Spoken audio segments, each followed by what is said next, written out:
सहनावतु सहनौ भुनक्तु सह वीर्यं करवावहै तेजस्विनावधीतमस्तु मा विद्विषावहै। ओम शांति शांति शांति। ओम अस्मद्गुरुभ्यो नमः।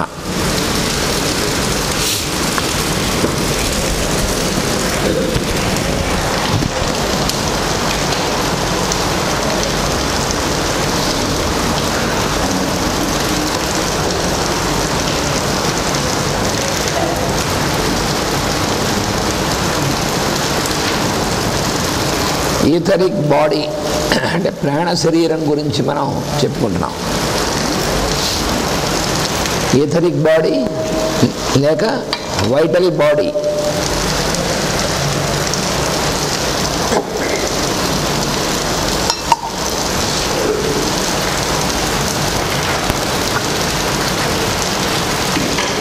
The etheric body is composed of force currents, and in it are vital centers linked by lines of force with each other and with the nervous system of the physical man.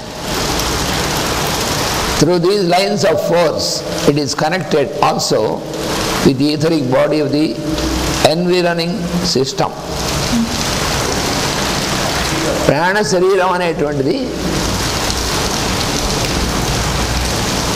శక్తి తరంగములు అనేటువంటి దాంతో నిర్మించబడి ఉందని తెలుసుకున్నాం. ఈ శక్తి తరంగములు లేక శక్తి చారణములు అనేటువంటివి ఏవైతే ఉన్నాయో అవి ఒకదాంతో ఒకటి అనుసంధానం అయి ఉంటాయి. అలా ఉండి మన శరీరంలో ఉన్నటువంటి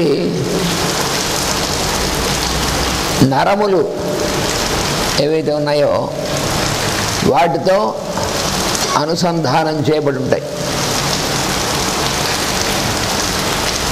నరములు అనేటువంటివి మన భౌతిక శరీరంలో ఉన్నటువంటి అతి సూక్ష్మమైనటువంటి భౌతిక పదార్థంతో చేయబడినవి. The nerves in the body are composed by the finest material of the physical plane.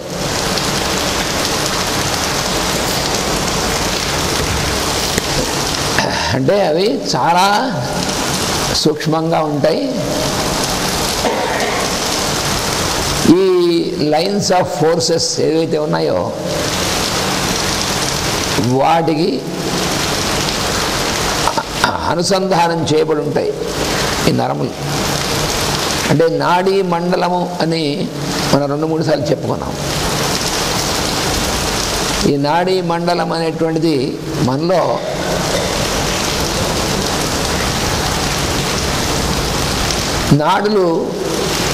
నాడులు అంటే నరాలు కావు. చాలా చోట్ల తెలియక నాడులు అనగా నరములు అని అనువాదం చేశారు. నాడులు అనేటువంటివి శక్తిమయమైనటువంటి చాలనములు, లైన్స్ ఆఫ్ ఫోర్సెస్. నాడులు అనేటువంటివి ఈ నాడులు అనేటువంటివి 3 కేటగిరీస్ ఉంటాయి. 3 కేటగిరీస్ ఉంటాయి. మళ్ళీ మనం కొంచెం అక్కల్డ్ అనాటమీ చెప్పుకుంటున్నాం. అంటే ఈ సబ్జెక్ట్ అంతా కూడా అక్కల్డ్ అనాటమీతో కూడినటువంటిది. Nadis are of 3 categories. 3 విభాగముల్లో ఉంటాయి.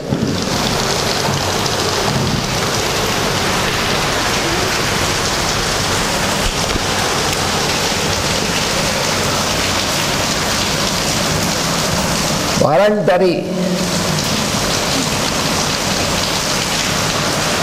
నాడీస్ అని ఒక విభాగము. వాలంటరీ తర్వాత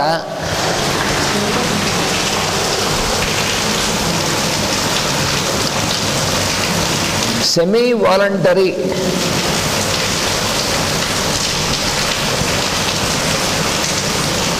అనే ఒక category,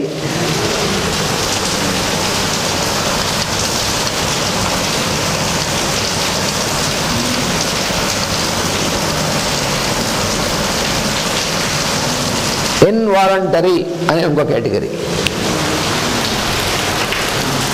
voluntary, semi voluntary and involuntary అని.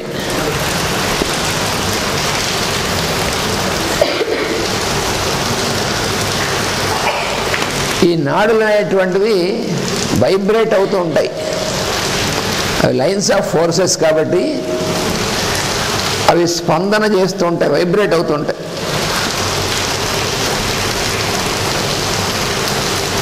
ఇది మనం 2-3 సార్లు చెప్పుకున్నాం. ఈ నాడుల్లో ఏం చేసావు? ఆపేసావా? అదే ఏం మీకు ఇబ్బంది ఉందా? చలేస్తుందా?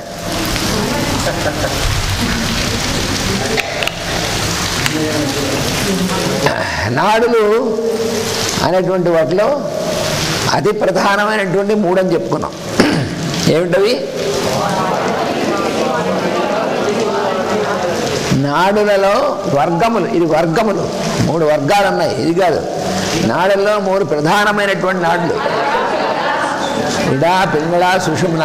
ఇది గుర్తుపెట్టుకోవాలి. చంద్రనాడి, సూర్యనాడి, అగ్నినాడి, అవి 3 ప్రధానమైన నాడులు.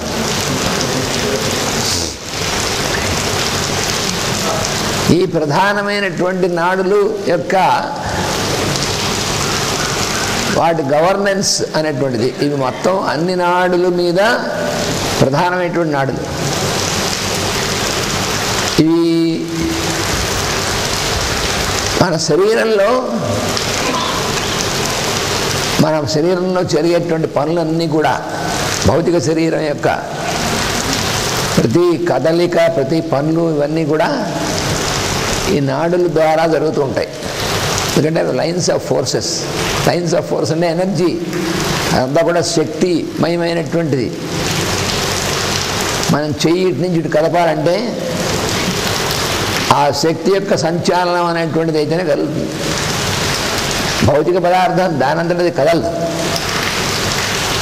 భౌతిక పదార్థం దానంతట ఎలా కదులుతుంది అంటే దానిలో ఉన్నటువంటి పరమాణువుల్లో ఉన్నటువంటివి ఇలా కదులుతూ ఉంటాయి. అవి కదులుతాయి. ఇప్పుడు ఈ బల్ల ఉంది, ఈ బల్ల ద్రవ్యమయమైనటువంటిది.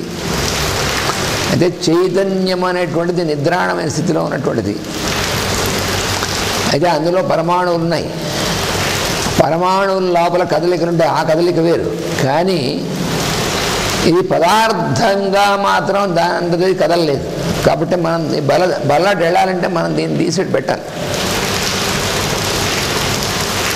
లేదా ఏదైనా ఒక కదిలించే యంత్రానికి అనుసంధానం చేస్తే ఆ యంత్రం కదిలిస్తుంది. కానీ మన శరీరం అనేటువంటిది ఒక చోట నుంచి ఒక చోటికి కదలడం, లోకమోషన్ అనేటువంటిది, మూమెంట్ అనేటువంటిది, ఇవన్నీ కూడా అలాగే మన శరీరంలో మరి అనేకమైనటువంటి కదలికలు ఉన్నాయి. ఉచ్ఛ్వాస నిశ్వాసములు ఉన్నాయి, కనురెప్పల కదలికలు ఉన్నాయి, రక్త ప్రసరణం అనేటువంటి కదలికలు ఉన్నాయి, మన ఉదర కోశంలో సంకోచ వ్యాకోచములు అనేటువంటివి, వాటి వల్ల జీర్ణం అవడం మొదలైన కదలికలు ఉన్నాయి. ఇలాగ మొత్తం మన లైఫ్ యాక్టివిటీ అంతా కూడా కదలికలు అనేటువంటి దాని మీద. అయితే ఈ కదలికలు దానంతటా అది ద్రవ్యానికి సాధ్యం కాదు. ఆ స్థితిలో ఈ కదలికలన్నీ జరగాలంటే ఈ నాడులు అనేటువంటివి వాటి యొక్క స్పందన వల్ల జరుగుతుంది. All the moments of our physical body is conducted by the vibratory activity of the nadis అన్నమాట.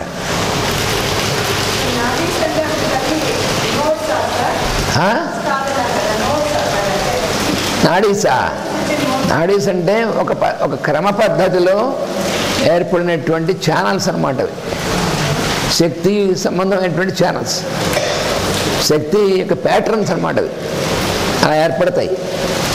అవి ఒకదానికి కూడా అనుసంధానం అయి ఉంటాయి, ఒకదానికి అనుసంధానంతో పనిచేస్తూ ఉంటాయి. అవి పనిచేయడానికి ఈ శక్తి యొక్క ఈ ఛానల్స్, శక్తి యొక్క చాలనం అనేటువంటిది ఉందే, అది శక్తిమయమైనటువంటి కక్షలో వైటల్ ప్లేన్లో, ఈథరిక్ ప్లేన్లో ఉంటుంది. దాన్ని డైరెక్ట్ చేసేదంతా కూడా మానసిక కక్షలో ఉంటుంది.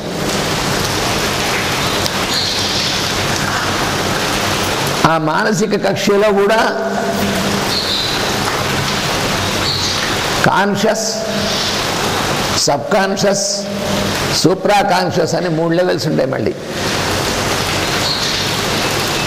మనస్సు పనిచేసేటువంటి దాంట్లో మనస్సులో పొరలు 7 ఉంటాయి, స్థాయిలు 3 ఉంటాయి. ఎలాగైతే సంగీతంలో 3 స్థాయిలు, అలాగే 7 స్వరాలు ఉంటాయో, అలాగా ఈ 3x7 అనేటువంటిది యూనివర్సల్ ఫార్ములా. 3 సప్త సమిధ కృతాహ అని పురుషోత్తం చెప్పారు చూసారా, అక్కడ ఉంది దీని కీ అంతా. 3x7 అనేటువంటిది ఒక ఫార్ములా.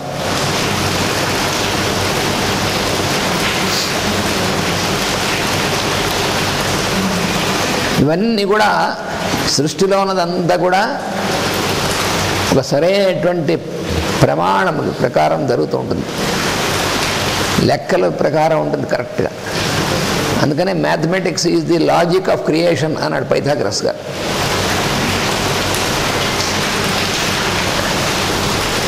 సాంఖ్యము అన్నమాట ఇదంతా కూడా.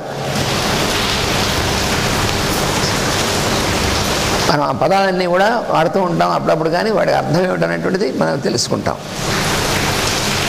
సాంఖ్యము, సంఖ్య అంటే నంబర్.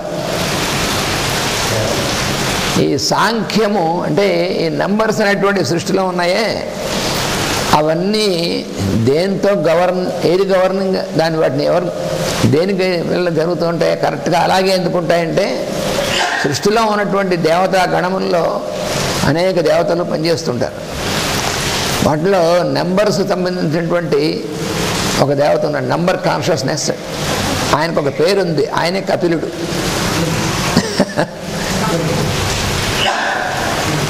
కపిలుడు అనేటువంటి మహర్షి అని పేరు ఆయనకి.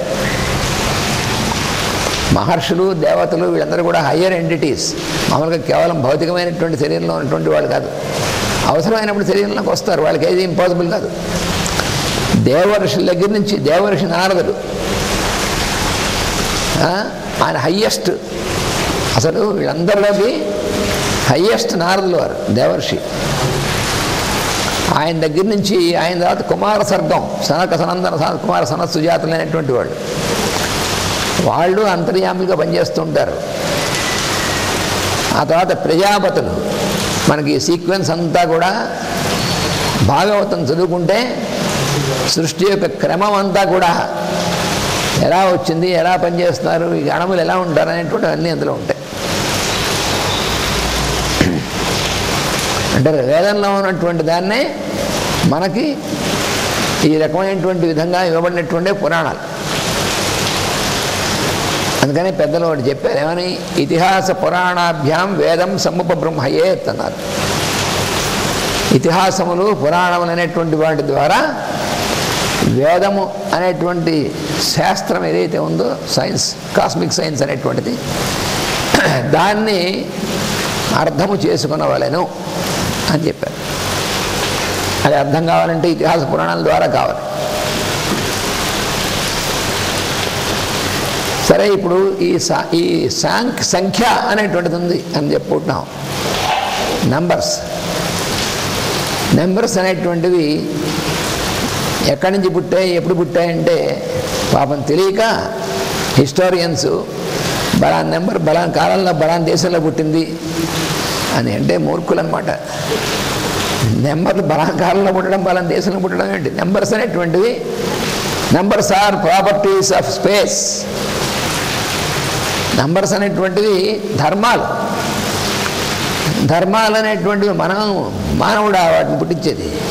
వీడెంత మానవుడు అసలు ఈ జీవులు పుట్టకముందు నుంచి ధర్మాలుగా ఉంటాయి అవి. వాటి ప్రకారం సృష్టి వస్తుంది. అంతేకాని మనం కనుక్కునే వరకు నెంబర్స్ లేవంటే అంటే హాస్యాస్పదం అన్నమాట ఇది.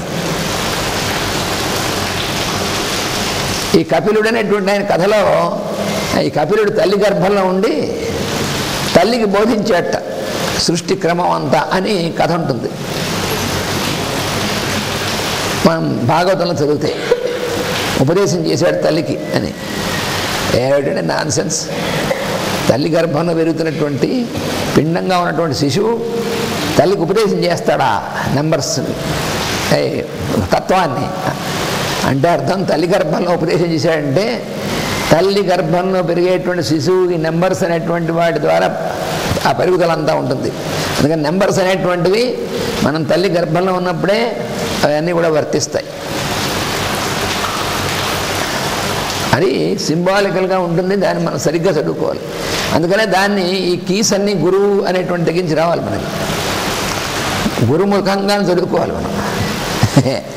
మనకి మామూలుగా ఏదో వచ్చు కదా. ఇప్పుడు నాకు ఇంగ్లీష్ వచ్చు అని చెప్పి నేను ఇంజనీరింగ్ పుస్తకం చేసి చదివా అనుకోండి, ఇంజనీరింగ్ కాలేజీకి వెళ్ళక్కర్లేదు, నాకే ఇంగ్లీష్ వచ్చు, ఈ ఫీజు కట్టి ఇంగ్లీషు ఇంజనీరింగ్ కాలేజీకి వెళ్ళి ఇంజనీరింగ్ ప్రొఫెసర్ దగ్గర నేర్చుకోవడం ఎందుకు? ఇంగ్లీషే కదా, నాకు బాగా వచ్చు కదా ఇంగ్లీష్, నాకు నేను మాట్లాడగలను, రాయగలను, లెక్చర్ ఇవ్వగలను అని చెప్పి నేను ఇంజనీరింగ్ పుస్తకం తీసుకుని చదివాను అనుకోండి, ఇంగ్లీష్ వచ్చింది ఇంజనీరింగ్ అర్థం కాదు. అలాగే సంస్కృతం నేర్చుకునే అంత మాత్రాన గురువు లేకుండా ఈ వేదం నాకు వచ్చు, ఇక మ్యాథ్స్ ముందర వాళ్ళు చేసిన పనులు, వేదం అంతా నాకు అర్థమైపోతుంది, పురాణాలు అర్థమైపోతాయి అనుకుంటే కుదరదు. దానికి కీస్ ఉంటాయి, తాళం చెవులు, వాటితో ఓపెన్ చేయాలి. అలాగా ఈ నాడులు అనేటువంటివి ఉన్నాయే, ఈ నాడులు అనేటువంటివి ఇవి 3 వర్గాలు. ఒకటి వాలంటరీగా అంటే మనం ఎప్పుడు కావాలంటే అప్పుడు, ఎలా కావాలంటే అలా వాటిని చేసుకునేటువంటిది వాలంటరీ.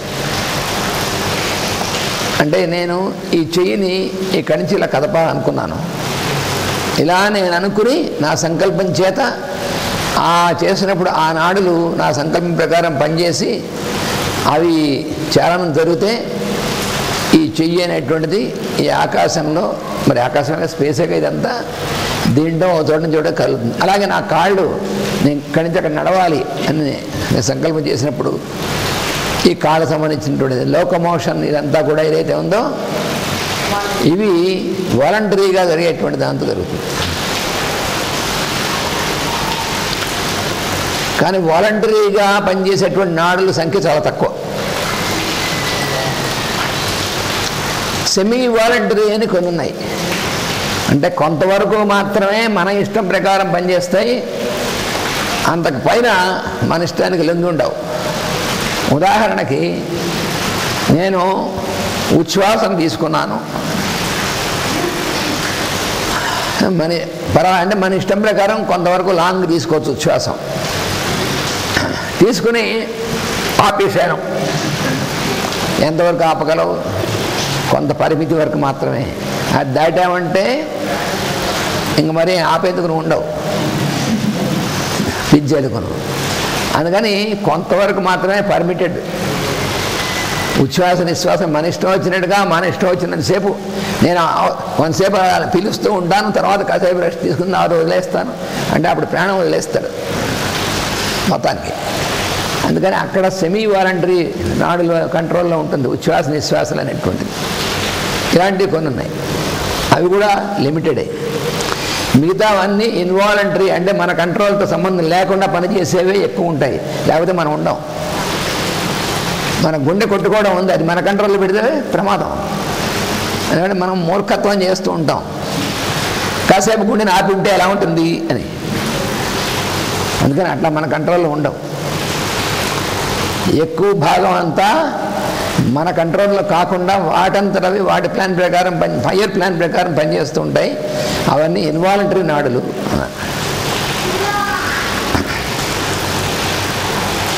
ఇది మనం తెలుసుకోవాలి. వాలంటరీ అంటే మన కంట్రోల్లో ఉన్నాయి కదా అని మన ఇష్టం వచ్చినట్టు అంటే అందుకే మనకేంటంటే ముఖ్యంగా మానవుడికి ఏదైనా సరే మనకు కొంచెం మన కంట్రోల్లోకి ఇచ్చారనుకోండి, దాని దుర్వినియోగానికే ఎక్కువ మనం తెలివితేటలు ఉపయోగిస్తాం. మానవుడికి ఉన్నటువంటి ఒక లక్షణం. ఎందుకంటే రజోగుణం అనేటువంటిది ఎక్కువ పనిచేస్తూ ఉంటుంది. దీన్ని ఎలా మిస్యూజ్ చేయొచ్చు అంటే మనం సృష్టికి భగవంతుడికి సంబంధం లేకుండా మన కంట్రోల్ ఎలా పెట్టుకోవచ్చు అని, అది రజోగుణం. రాక్షసులు అయినటువంటి వాళ్ళు చేసిన పనులన్నీ అవి. వాళ్ళు రజోగుణం తమోగుణం ఎక్కువ అయితే తమోగుణం అయితే రజోగుణంలో చేస్తూ ఉంటారు. దేవతలు ఎప్పుడు సత్వగుణం అనేటువంటి దాని ప్రకారం పనిచేస్తుంటారు. అంటే దేవతలు రాక్షసులు అంటే సినిమాలో చూసినట్టుగాను ఇలా కొమ్ములు కోరలు ఇవి ఉంటాయి. అదేమో దేవతలు అనగానే వాళ్ళు ఇన్ని తలకాయలు ఇన్ని కిరీటాలు ఇవన్నీ పెట్టుకొస్తారని అర్థం కాదు. అది సినిమాలో ఉన్న సంగతి. అసలు దేవతల వాళ్ళు మనం చూడడానికి కనిపించేటువంటిది మనకెందుకు కనిపించారు? మనమే అంత మనగాళ్ళం ఏంటి? దేవతలు మనకి ఎందుకు కనిపించరు? మన కన్నుకి చూడని శక్తి మనకి ఎక్కడుంది? మనకున్నటువంటి చాలా లిమిటెడ్ పర్వ్యూ. నేను కనిపించకపోతే నమ్మను. నువ్వు నమ్మితే ఎంత, నమ్మకపోతే ఎంత? నువ్వు నమ్మడంతో నమ్మకపోవడంతో వాళ్ళందరూ వెయిట్ చేసి లేరు. అలా వెయిట్ చేస్తుంటే సృష్టి ఉండదు. గుడ్డిగానే మూస్తే అని తెరిస్తే ఎంత అంటారు. అలాగా మనం నమ్మకపోవడం సంబంధం లేదు. సృష్టిలో ఒక కంటిన్యూస్గా ఒక ప్రాసెస్ జరుగుతూ ఉంటుంది. మనం యాక్సెప్ట్ చేసినా యాక్సెప్ట్ చేయకపోయినా మనం అందులో భాగమే. ఎందుకంటే మనం ఆహారం తీసుకున్నా జీర్ణం అవుతుంది. నేను భగవంతుడు నమ్మను, వాడు కూడా ఆహారం తీసుకుంటాడు. నువ్వు నమ్మకపోయినా ఆహారం తీసుకుంటావు. ఆకలి నమ్ముతున్నావు కదా, ఆకలి వేస్తున్నావు, నమ్ముతున్నావు, ఆహారం తీసుకుంటున్నావు, ఇవన్నీ నమ్ముతున్నావు. ఇవన్నీ నమ్ముతా కానీ భగవంతుడు నమ్మను, ఏం పర్లేదు. నువ్వు ఇవన్నీ నమ్ముతున్నావు, నువ్వు బతికి పట్టకట్టమే భగవంతుడికి కావాలి. అందుకని మూర్ఖత్వం పనికిరాదు ఈ శాస్త్రాల దగ్గర. ఈ నాడులు అనేటువంటివి ఏవైతే ఉన్నాయో వాటి యొక్క ప్యాటర్న్స్ అనేటువంటివి ఉంటాయి. Patterns of the energy fields అంటారు. ఫీల్డ్ అనేటువంటి మాట చాలా సిగ్నిఫికెంట్. ఫీల్డ్ అంటే క్షేత్రం. మనం కూడా చూసారు వ్యవసాయం చేసేటువంటి పొలాలని ఫీల్డ్స్ అంటాం, అగ్రికల్చరల్ ఫీల్డ్స్ అని. అవే కాకుండా మ్యాగ్నెటిక్ ఫీల్డ్స్, ఎలక్ట్రిక్ ఫీల్డ్స్ అనేటువంటివి అవి మన కంటికి కనబడవు. మన శరీరం అనేటువంటిది కూడా ఇదం శరీరం కౌంతేయ క్షేత్రమిత్యభిధీయతే. మనకి క్షేత్రజ్ఞ విభాగ యోగము అని చెప్పి భగవద్గీత 13వ అధ్యాయంలో ఇదం శరీరం కౌంతేయ, ఓ కౌంతేయ, ఇదం శరీరం క్షేత్రమిత్యభిధీయతే. ఈ శరీరం అనేటువంటిది క్షేత్రం అని చెప్పబడుతుంది. ఇది ఫీల్డ్, ఇది హై పవర్ ఎలక్ట్రోమాగ్నెటిక్ ఫీల్డ్. ఇది మామూలు సామాన్యమైంది కాదు. మన శరీరం మనకు దాని గురించి అవగాహన లేక మనం ఈ శరీరాన్ని ఎలా పడితే అలా మనం దాంతో డీల్ చేస్తూ ఉంటాం. మరి ఇవన్నీ కూడా అటువంటి ఫీల్డ్స్, ఎనర్జీ ఫీల్డ్స్ మనలో పనిచేసేటువంటివన్నీ. అందుకని ఇవన్నీ కూడా ఈ ఫీల్డ్స్ ఒక క్రమం ప్రకారం పనిచేస్తాయి. ఈ క్రమం అంతా కూడా ఒక లెక్కలు, ఇవన్నీ కూడా అలాగే పనిచేస్తాయి. అవి అలాగే ఉంటాయి ఎప్పుడు కూడా. ఎందుకంటే సృష్టి మొత్తానికి అందరికి కూడా ఒక ఫార్ములా ఉంది. దాన్నే మనకి ఉపనిషత్తులో ఒక వాక్యం ఉంది, సూర్య చంద్రమసౌ ధాత యథా పూర్వం అకల్పయత్ అని. ధాత అంటే బ్రహ్మ, సృష్టికర్త అయినటువంటి ఆయన. సూర్యుడు చంద్రుడు ఈ మొత్తం సృష్టి అంతటిని కూడా యథాపూర్వం ఇంతకుముందు ఎలా ఉందో దాన్ని బట్టే అకల్పయత్ మళ్ళీ తయారు చేశాడు అని. అంటే ది ఫార్ములా ఈజ్ ఎటర్నల్. అంతేగాని ఎలా పడితే అలా హ్యాప్ హజార్డ్గా ఉండవు అవన్నీ. అలా ఉంటే సృష్టి ఉండదు.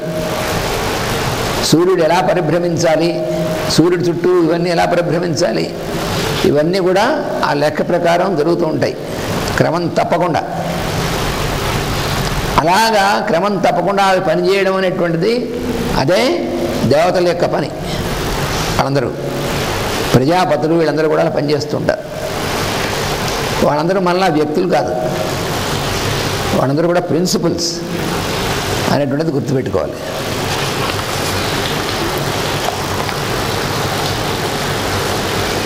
ఈ ఈథరిక్ బాడీ అనేటువంటిది, the etheric body is vitalized and controlled by thought.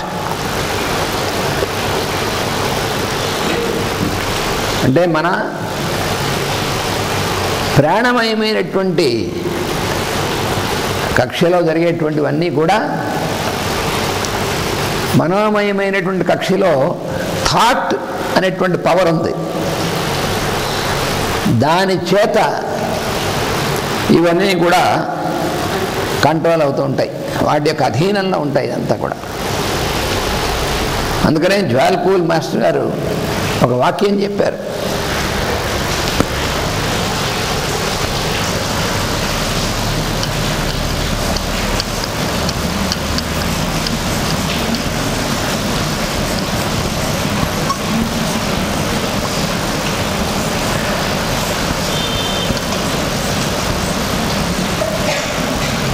Energy follows thought.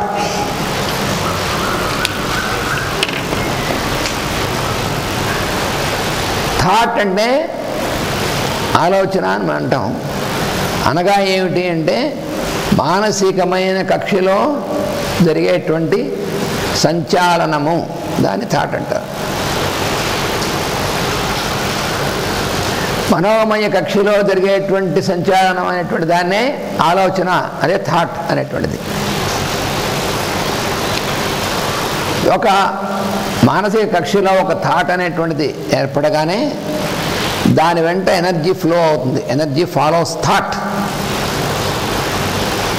అంటే ఈ ఎనర్జీ అనేటువంటిది ఎలా ప్రవహించాలో, ఎలా ఎటు నుంచి ఎటు గతి ఉంటుందో ఉండాలనేటువంటిది ఆ థాట్ని బట్టి ఉంటుంది. ఇది ఈ మనస్సు అనేటువంటిది, ఈ మనస్సుని గురించినటువంటి వ్యవహారం అంతా కూడా మనకి ఇప్పుడున్నటువంటి ఒక శాస్త్రం ఉంది, దాన్ని సైకాలజీ అంటారు. కానీ ఈ సైకాలజీకి మనస్సు అనేటువంటి దాంట్లో చాలా కొద్దిపాటి మాత్రమే తెలుసు ఇప్పుడున్నటువంటి సైన్స్ సైకాలజీ, అంతకుమించి తెలియదు. మనస్సు ఏ పదార్థంతో చేయబడింది అని, అది మనం అనుకున్నటువంటి భౌతిక పదార్థంతో చేయబడినటువంటిది కాదు, ఆది భౌతికమైనటువంటిది, ట్రాన్స్ ఫిజికల్ మెటీరియల్. అంటే భౌతికమైనటువంటి దానికి అతీతమైనటువంటి కక్షలో ఉన్నటువంటి దాంతో చేయబడుతుంది.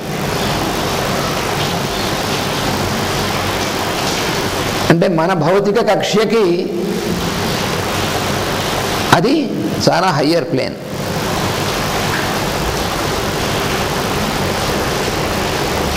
ఈ మనస్సు అనేటువంటిది ఆరిజిన్ ఎక్కడా అని మనం ప్రశ్న వేసాం అనుకోండి. ఆరిజిన్ ఏమిటండి? మనలోనే ఉంది. మనస్సు మనలో ఉంది. చాలామంది ఏమనుకుంటారంటే మనస్సు బుర్రలో ఉంది అనుకుంటారు. వాడి బుర్ర, మనస్సు బుర్రలో ఏమి ఉండదు.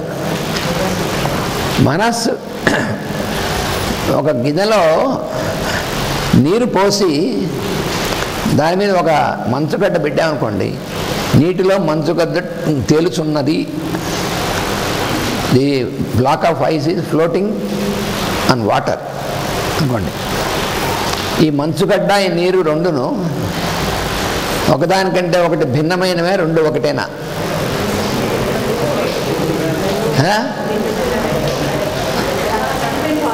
రెండు కూడా ఒకటేనా, భిన్నమైనవే?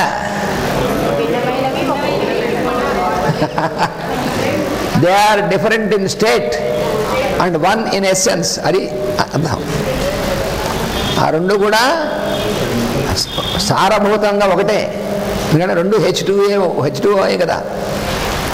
కానీ they are different in state. Block of ice is in solid state. అది ఘనీభవించినటువంటి స్థితిలో ఉంది. స్టేట్ అంటే స్థితి. ఇదేమో లిక్విడ్ స్టేట్లో ఉంది. ఒక గ్లాసు నీళ్ళు మీ మొహాన్ని కొడితే మీకేమో ఐస్ కొడితే మొహాన్ని మొహం పగులుతుంది. ఎందుకంటే దానికి ఫిజికల్ ప్రాపర్టీస్, ఇదేమో ఫిజికల్ ప్లేన్ ప్రాపర్టీస్. అది సాలిడ్ స్టేట్ ప్రాపర్టీస్ దానికి, లిక్విడ్ స్టేట్ ప్రాపర్టీస్ దీనికి. ఏ స్టేట్కి ఆ స్టేట్ ప్రాపర్టీస్ ఉంటాయి. కానీ in essence they are one and the same. అందుకనే ఒక స్థితిలో నుంచి ఇంకో స్థితిలోకి మారుతూ ఉండమనేటువంటి సాధ్యం అవుతుంది. ఎందుకని ఇవన్నీ కూడా these are the two different states of matter. మనం చెప్పుకున్నాం, మ్యాటర్లకు ఉన్నటువంటివి 5 స్థితులు ఉన్నాయి. పృథివీ ఆప తేజ వాయువు ఆకాశాలని. అందులో పృథివీ స్థితిలో ఉన్నటువంటిదేమో మంచుగడ్డ, ఆపస్ అనేటువంటి స్థితిలో ఉన్నటువంటిది నీరు. నీటికి ఆపహ అనేటువంటి ఒక మాట ఉంది. అయితే ఆపహ అంటే కేవలం నీరు మాత్రమే కాదు, ఆల్ లిక్విడ్ స్టేట్ అనేటువంటిది. మనం స్థూలంగా వాడుతూ ఉంటాం ఆపహ అంటే నీరని.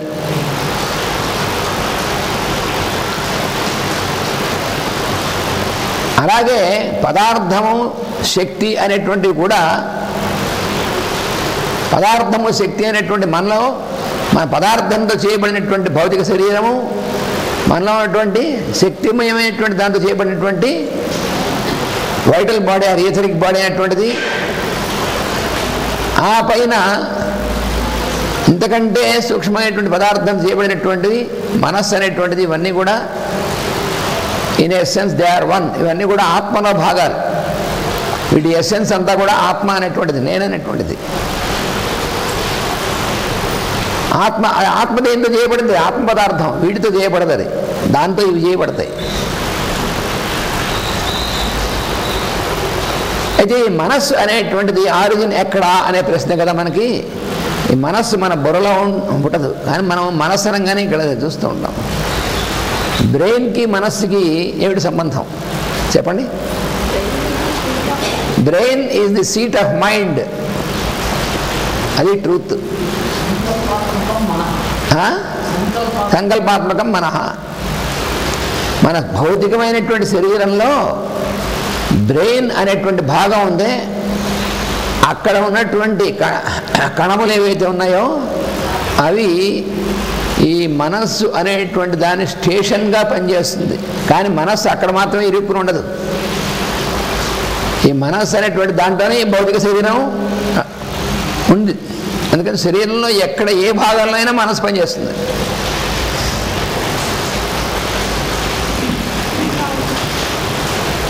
అందుకనే సెన్సేషన్స్ అనేటువంటివి శరీరం అంతా పనిచేస్తాయి.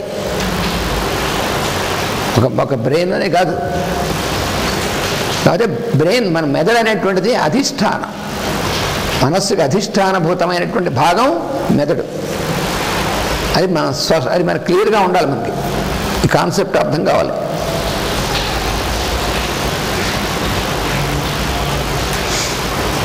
ఆత్మకి అధిష్టానమైనటువంటి భాగం మన శరీరంలో ఏది? హృదయము ఆత్మకు అధిష్టానం. అందుకనే heart is the seat of love అంటారు.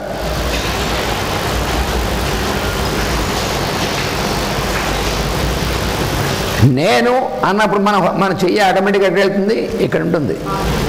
నేనండి, నేనే చేశాను, అది నేనే చెప్పాను, ఇది నాది. మనం ఏం చదువుకోక్కర్లే, చిన్నపిల్లలు కూడా అమ్మ నాది అంటారు. ఆ నేను అనేప్పటికీ ఇక్కడ చూపించడం అనేటువంటిది ఇన్వాలంటరీగా వస్తుంది. ఎందుకని సీట్ నేను అనేటువంటిది ఆత్మ. ఆ ఆత్మకి అధిష్టానమైనటువంటి స్థానం హృదయం కాబట్టి అది ఆటోమేటిక్గా వస్తుంది. అది కారణం. ఇప్పుడు ఈ మనస్సు అనేటువంటిది ఆరిజిన్ ఎక్కడంటే, ఈ మనస్సు ఇండివిజువల్ మైండ్ అంటాం. మనకి ప్రతి వాళ్ళకి ఉన్నటువంటి మనస్సు ఇండివిజువల్ మైండ్. ఈ ఇండివిజువల్ మైండ్ అనబడేటువంటిది ప్లానెటరీ మైండ్ అనేటువంటి దానిలో భాగం అవుతుంది. అంటే మన గ్రహం యొక్క మనస్సు ఉంటుంది. మన భూగ్రహం, మనం భూమి మీద ఉన్నటువంటి జీవులం. ఈ భూగ్రహానికి ఉన్నటువంటి మనస్సు ఏదైతే ఉందో దానిలో భాగమే మన మనస్సు. మళ్ళీ భూగ్రహం యొక్క మనస్సు దేనిలో భాగంగా ఉంటుంది? సోలార్ మైండ్, సౌర కుటుంబం, సూర్యుడి యొక్క మనస్సు ఉందే దానిలో భాగమే. ఈ సూర్యుడి యొక్క మనస్సు దేనిలో భాగమై ఉంటుంది? కాస్మిక్ మైండ్, విశ్వ మనస్సు అనేటువంటిది దానిలో భాగంగా ఉంటుంది. మరి అదెక్కడి నుంచి పుట్టింది?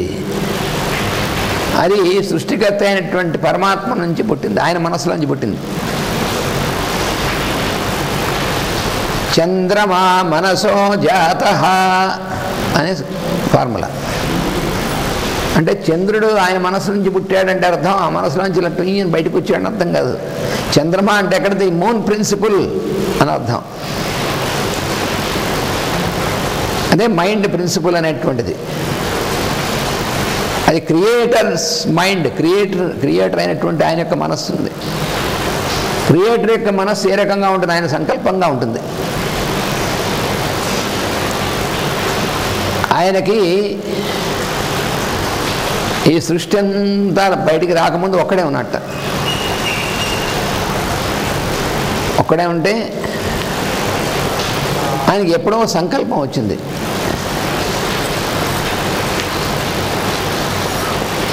నేను చాలామందిని అవ్వాలి అని సంకల్పం వచ్చింది, సృష్టిగా దిగి రావాలని. ఆ సంకల్పాన్నే ఆయన యొక్క మనస్సు నుంచి వచ్చినటువంటి ఆ మనస్సు పుట్టడం అనమాట. దాన్నే అమ్మవారు అంటారు, ఆ సంకల్ప శక్తిని. అందుకని చంద్రుడు తోబుట్టు అంటారు అమ్మవారికి. అంతా కూడా చంద్ర సహోదరి అంటారు. వీళ్ళందరూ పాల సముద్రం నుంచి పుట్టారటండి. లక్ష్మీదేవి, చంద్రుడు అంటే అర్థం ఏమిటి?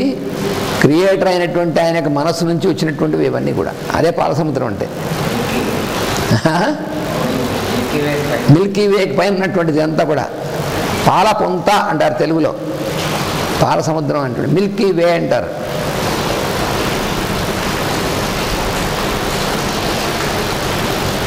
పాల సముద్రం అంటే పాలతో చేసిన సముద్రం, లేకపోతే సముద్రంలో నుంచి పాలు వస్తాయి, అర్థం కాదు. అది సింబాలిక్. అది మిల్కీ వే అనేటువంటిది అంటే హైయెస్ట్ డెన్స్ లైట్ అనేటువంటిది. మనం చూడలేనటువంటి లైట్ అది.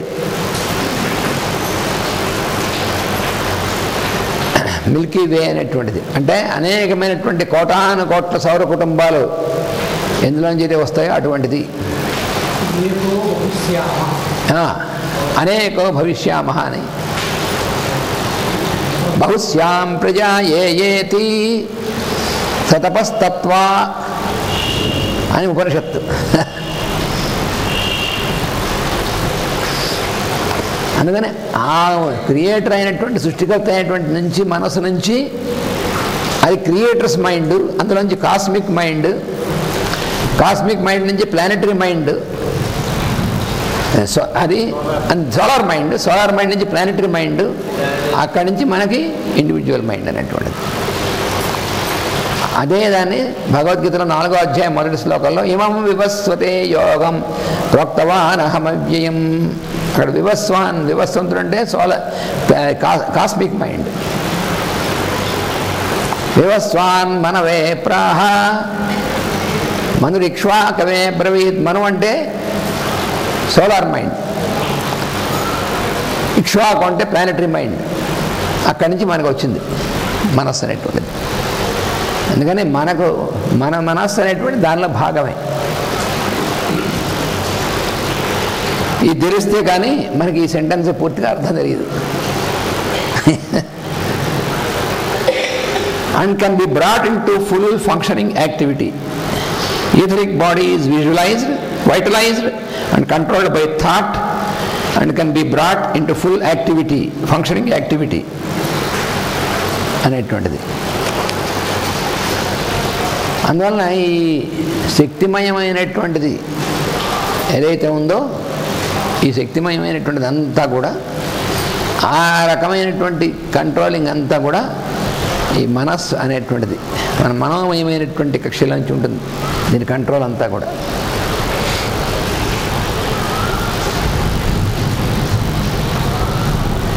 This is done by right thinking and not by breathing exercises and holding the nose.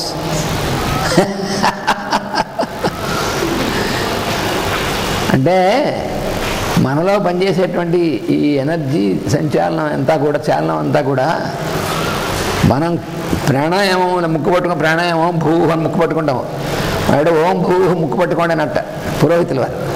వీడు పురోహితులు ముక్కు పట్టుకున్నట్టు వాడు. వాడికి ప్రాణాయామం ఇవన్నీ తెలియనటువంటి వాడు ఎవడో వాడేదో పూజ చేయడం కోసం పురోహితుని వాడు చేసుకోవడం చేత కాదు, ఎందుకంటే పురోహితుని పిలిచాడు. ఆ పురోహితుడు ఓం భూ ముక్కు పట్టుకోండి అంటే పురోహితుడు ముక్కు పట్టుకున్నట్టు వాడు. వాడికి ఊపిరి సల్పక వదులు అన్నట్ట. అంటే వీడు వదులుగా పట్టుకోవాలి అనుకున్నాడు, ఇంకా గట్టిగా పట్టుకున్నట్టు వీడు.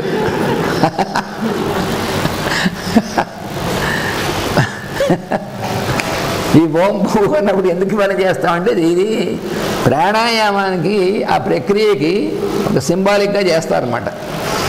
అయితే ఓన్లీ ఈ ఓం భూ అన్నప్పుడు ముక్కు పట్టుకోవడం ఒకటే నేను మిలిచిపోయింది, ప్రాణాయామం అంటే ఒకటే మర్చిపోయాను. అయితే ఈ శక్తి సంచాలనం అనేటువంటిది ఈథరిక్ బాడీ కంట్రోలింగ్ అంతా అన్నటువంటిది ఉందే, this is done by right thinking. ఇది కేవలం ప్రాణాయామం వల్ల మాత్రమే కంట్రోల్ అవుతుంది అనుకుంటున్నారు. ప్రాణాయామం అంటే అందుకనే ఉచ్ఛ్వాస నిశ్వాస కంట్రోల్ కాదు ప్రాణాయామం అంటే. అక్కడ పొరపాటు చాలామంది పొరపాటుగా మేజర్ మిస్టేక్ ఏమిటంటే ప్రాణాయామం అంటే కంట్రోల్ ఆఫ్ బ్రీతింగ్ అనేటువంటి పొరపాటు పడ్డారు. ప్రాణాయామం అంటే అది కాదు.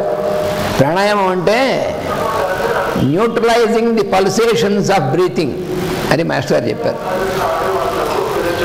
ప్రాణాయామం అనేటువంటి ప్రక్రియకి neutralizing the pulsations of breathing, ప్రాణాపానములు అనేటువంటి పల్సేషన్స్ అనేటువంటి వాటిని న్యూట్రలైజ్ హార్మనైజ్ చేస్తే అప్పుడు ఉచ్ఛ్వాస నిశ్వాసాలు జరుగుతూ ఉంటాయి.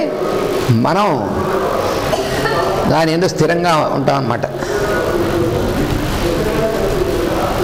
అది ప్రాణాపానం సమోకృత్వా ప్రాణాయామ పరాయణ అని భగవద్గీతలో చెప్పినటువంటిది కూడా అదే.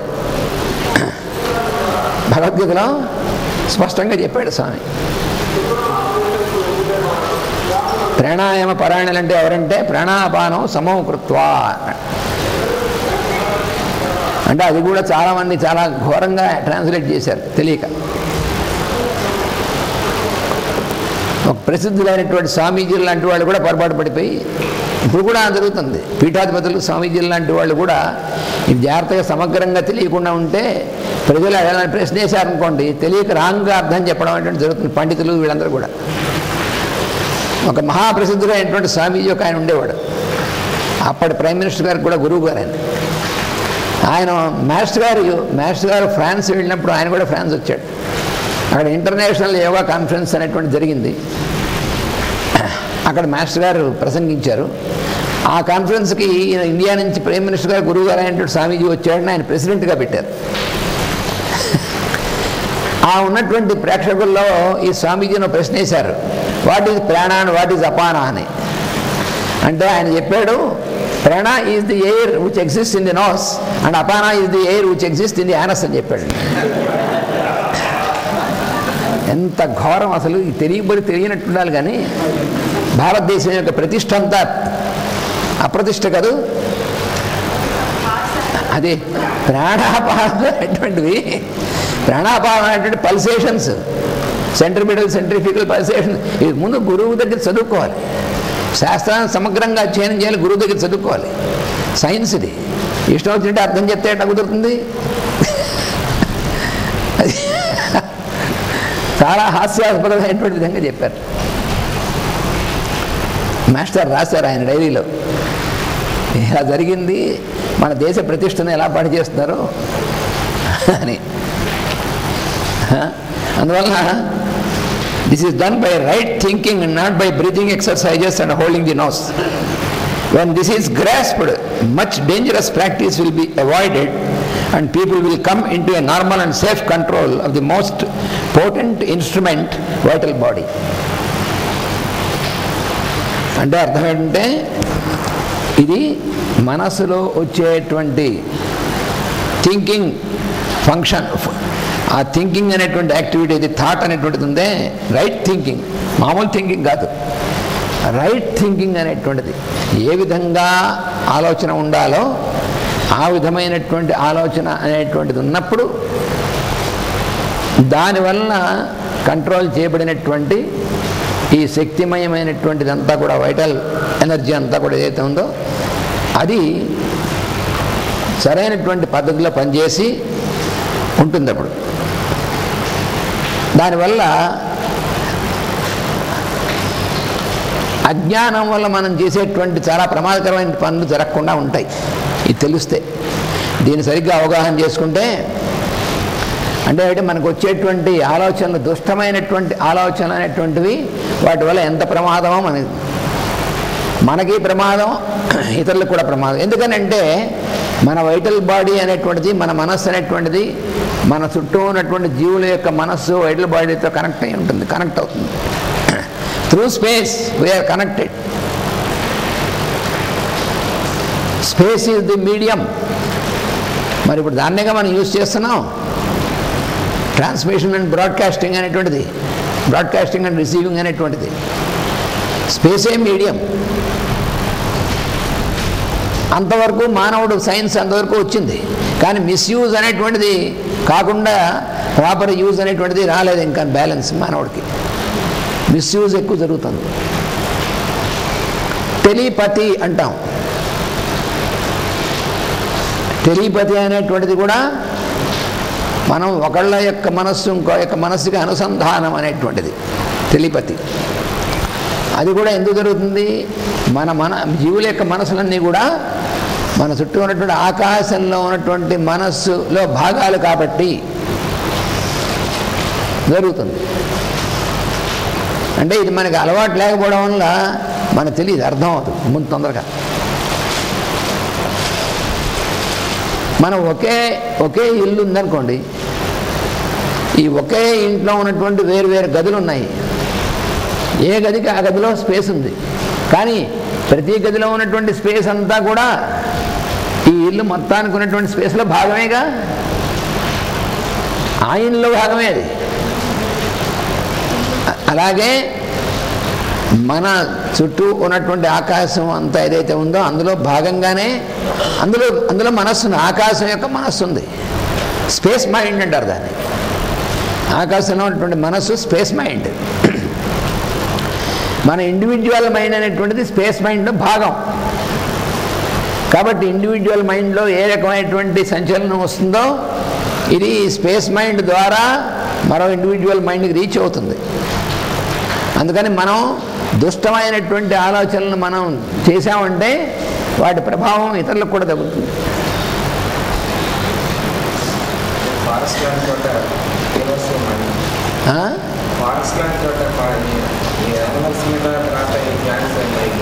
మనకి ఒక అరణ్య ప్రాంతంలోనూ కొండ ప్రాంతంలోనూ ఎక్కువ మానవ సంచారం లేనటువంటి ప్రాంతంలోనూ అక్కడ మనం వెళ్ళామనుకోండి, అక్కడ ఉన్నటువంటి జీవులన్నీ కూడా, ప్లాంట్స్, యానిమల్స్ ఇవన్నీ కూడా గ్రూప్ కాన్షియస్నెస్తో ఉంటాయి. వాటి గ్రూప్ సోల్స్ అంటారు.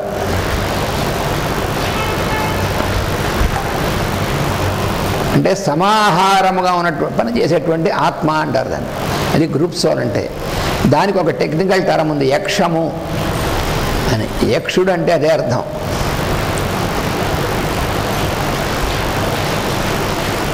మనం గనక మన మనస్సుని మనం నిజమైనటువంటి అర్థంలో యోగ స్థితిలో పెట్టుకున్నట్లయితే, అంటే యోగ సాధన నిరంతరం చేసుకుంటూ మనం మన మనసును సామ్య స్థితిలో పెట్టుకున్నటువంటి వాడికి అలాంటి చోటుకు వెళ్ళినా ఏ ప్రమాదం ఉండదు. ఎందుకంటే అక్కడ ఉన్నటువంటి గ్రూప్ సోల్స్తో మైత్రి భావం ఉంటుంది. అంటే వీడి మనస్సు కూడా వాటితో ప్రాపర్గా కనెక్ట్ అవుతుంది, మైత్రి భావం ఉంటుంది.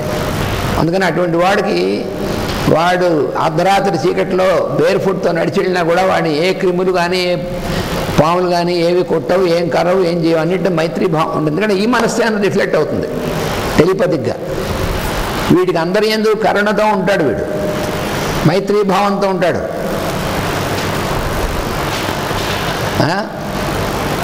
అలా ఉన్నటువంటి వాడికి అటువంటి చోటికి వెళ్ళినప్పుడు ఏం భయం ఉండదు. పైగా వీడికి చాలా సహాయకరంగా ఉంటాయి. అక్కడ ఉన్నటువంటి జంతువులు కానీ, పక్షులు కానీ, క్రిములు కానీ, కీటకాలు కానీ ఏవైనా సరే వీటికి సహాయకరంగా ఉంటాయి. ఇవి 2 రకాలుగా ఉన్నాయి శాస్త్రంలో. వశీకరణం అనేటువంటిది ఒకటి ఉంది, అది బ్లాక్ మ్యాజిక్. అది అంటే బలవంతాన కొన్ని శక్తులు సంపాదించి ఆ ఇతర జీవుల యొక్క మనస్సుని వీళ్ళ వశంలో పెట్టుకొని పట్టి ఉంచి తనకు అనుగుణంగా వాడి చేత పనిచేయించడం అనేటువంటిది ఒక ప్రక్రియ ఉంది. వాళ్ళు ఈ మాంత్రికులు గింత్రికుంటారు, వాళ్ళంతా వశీకరణం అనేటువంటి చేస్తుంటారు. కానీ అది మంచిది, సరైనటువంటి పద్ధతి కాదు, వామాచారం ఉంటారు. అది మైత్రితో కాదు, అవన్నీ భయంతో వశీకరణం అయి ఉంటాయి. కానీ ఎప్పుడో అప్పుడు వీడిని అవకాశం దొరికితే నాశనం చేస్తాయి. అది ప్రమాదం. ఎందుకంటే వీడు కూడా ఎప్పుడు భయంతో అవి ఏం చేస్తాయో భయంతో ఉండి ఎప్పుడు వాడిని వశీకరణలో పెట్టుకుంటూ ఉండాలి. వీడు తెచ్చే పనేది. వీడి జీవితం అంతా వాడన్నిటిని వశీకరణ పెట్టుకుంటూ ఉండాలి. వాడు దానికోసం చేస్తూ ఉండాలి తప్పలా నేను. అది బ్లాక్ మ్యాజిక్. అది అందుకని అలా కాదు, రెండు రకాల పద్ధతులు ఉన్నాయి, వైట్ మ్యాజిక్, బ్లాక్ మ్యాజిక్ అని. దైవీ, ఆసురి అని 2 రకాలు అన్నమాట. దైవీ అంటే డివైన్, వైట్ మ్యాజిక్ అంటారు దాన్ని. ఋషులు వీళ్ళందరూ కూడా అవలంబించేటువంటి మార్గాలు వైట్ మ్యాజిక్ అనేటువంటిది. ఈ సృష్టి అంతా కూడా క్రమం అంతా కూడా వైట్ మ్యాజిక్, దేవతలు వాళ్ళు పనిచేసేటువంటిది. అది కాకుండా ఈ రజస్తమో గుణాలతో కూడినటువంటి జీవులు వాళ్ళు ఉంటారు కొంతమంది, వాళ్ళు డార్క్ ఫోర్సెస్, వాళ్ళది బ్లాక్ మ్యాజిక్ అంటారు. వశీకరణం మొదలైనటువంటివి. మనకు మాస్టర్ గారు మంత్రజాలం అనే ఒక నవల ఇచ్చారు కృష్ణావన సప్తకంలో. ఆ మంత్రజాలము అనేటువంటి దాంట్లో ఒక క్యారెక్టర్ ఉన్నాడు, వాడు లోకాయతుడని.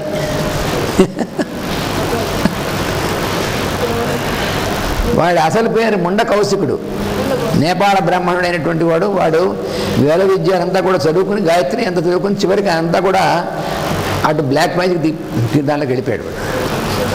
వాడు అవతల వాళ్ళందరినీ వశం చేయడం, మారీ ప్రయోగాలు చేయడం, 2 పని. అంటే మనకి ఎవరి మీద కోపం ఉంటే మారీ ప్రయోగం, వాడు టాప్ అని చావాలన్నమాట. వాడికి అడవిలోకి వెళితే అక్కడ ఉన్నటువంటి పావులు గీవులవన్నీ వాడి వశంలో ఉంటాయి. కానీ ఇప్పుడు తర్వాత చెప్తాడు, అలా ఉన్నటువంటి వాడికి ఎప్పుడో అప్పుడు అలాంటి వాటి వల్లే ప్రమాదమైన మరణం వస్తుంది. ఎందుకంటే ఇవన్నీ బలవంతాన వాటిని బైండ్ చేసి ఉంచుతారు. కానీ వైట్ మ్యాజిక్ అలా కాదు. వాటితో మైత్రి, కరుణ, మైత్ర కరుణ ఏవచ అని చెప్పలే మరి. అటువంటివి మనం డెవలప్ చేసినప్పుడు అద్వేష్ట సర్వభూతానాం మైత్ర కరుణ ఏవచ అని చెప్పాడు కదా.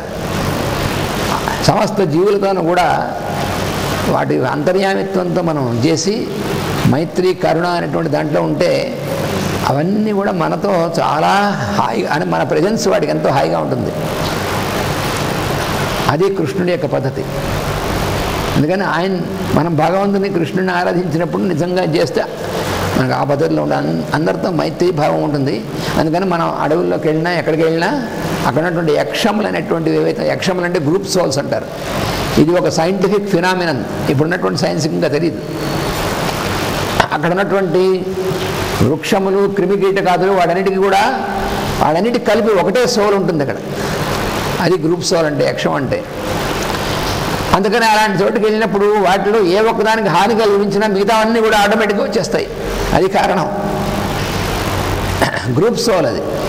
శరీరాలు వేరుగా ఉంటాయి కానీ ఒకటే ఆత్మగా పనిచేస్తుంది. అది యక్షం అంటే.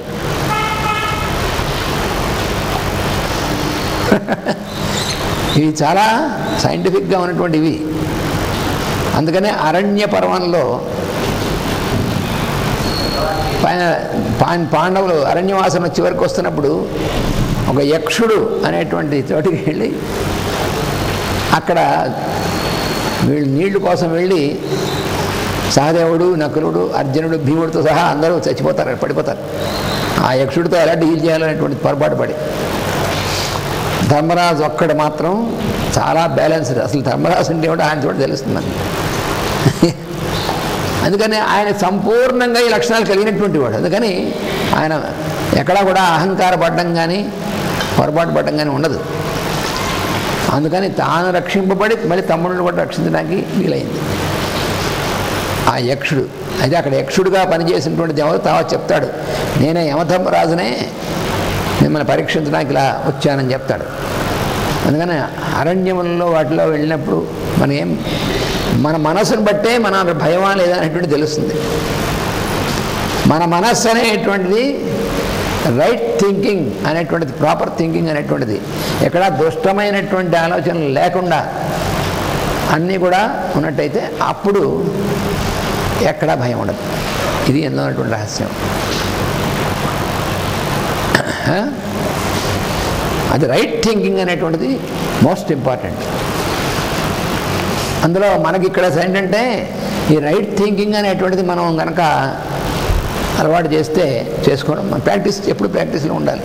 మైత్రి, కరుణ అనేటువంటి ప్రాక్టీస్ ఉండాలి ఎప్పుడు కూడా. When this is grasped, much dangerous practices will be avoided and people will come into a normal and safe control of the most potent instrument, the vital body. That this end may rapidly be consummated is my earnest wish. ఏమంటున్నారంటే గురువుగారు జ్వాలకుల మహర్షి, మానవ జాతి అంతా కూడా దీన్ని practice చేయాలని నా కోరికయ్యా అంటున్నారు. మానవులంతా ఇట్లా అవ్వాలి. దుష్టమైన ఆలోచనను వదిలేస్తే అసలు అప్పుడు యుద్ధాలతో పనే లేదు. ద్వేషము మొదలైనటువంటివి మనస్సు వాటి ఎందుకు ఇది కాకుండా మనస్సు ఎప్పుడు కూడా కన్స్ట్రక్టివ్ థింకింగ్ అంటారు. అంటే ఏమిటి? సృష్టిలో ఉన్నటువంటి అందరికీ యొక్క యోగక్షేమం కోసమే ఆలోచించడం అనేటువంటిది, అది మనం ప్రాక్టీస్ చేయాలి. భగవంతుడి లక్షణం అదే కదా, యోగక్షేమం వహామ్యహం అన్నాడు ఆయన. అలాగా సమస్త జీవుల యొక్క యోగక్షేమాన్ని మనం కోరడం అనేటువంటిదే మనం ప్రాక్టీస్ చేయవలసినటువంటిది.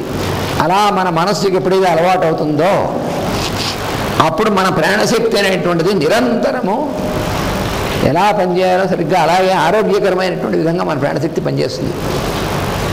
అది మనం ఇక్కడ చెప్పినటువంటిది, జ్వాలకుల మాస్టర్ గారు మనకి చెప్తున్నటువంటిది. అందువల్ల మనం మన మనస్సు అనేటువంటి దాంట్లో దుష్టమైనటువంటి ఆలోచనలు అలాంటివన్నీ కూడా అవి రాకుండా ఉండాలంటే నాకు దుష్టమైన ఆలోచనలు రాకూడదు అంటే అవే వస్తాయి. అది కాదు పద్ధతి. ఏ రకమైనటువంటి దాని మీద మన మనసు ఫోకస్ చేస్తే ఇవి రాకుండా ఉంటే అది చేయాలి మనం. అంటే పాజిటివ్ వేలో వెళ్ళాలి. కానీ నాకు కోపం చాలా ఎక్కువ, ఈ కోపం నశించాలి అంటే నువ్వు కోపాన్ని ధ్యానం చేస్తున్నావు. తెలియక కొంతమంది నాలో రాగద్వేషాలు ఎక్కువగా ఉన్నాయి, వీటిని నేను నశింపజేస్తాను అంటే మనం దాన్ని కోపడుతున్నావు అనమాట.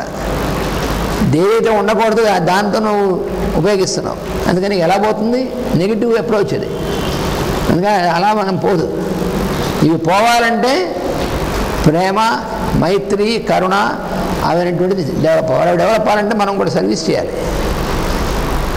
అల్టిమేట్గా అదే మనకి అంతర్యామైనటువంటి భగవంతుడు మెచ్చాలంటే మనం ఆ భగవంతుడి రూపాలుగా ఉన్నటువంటి జీవుల యందు సేవాభావంతో, భక్తితో మనం చేస్తే అప్పుడు మన మనస్సులో ఈ నెగటివ్ అనేటువంటివి ఏమీ ఉండకుండా పోతాయి.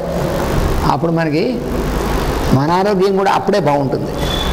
దానికి దీనికి లింక్ అది. వాసుదేవ.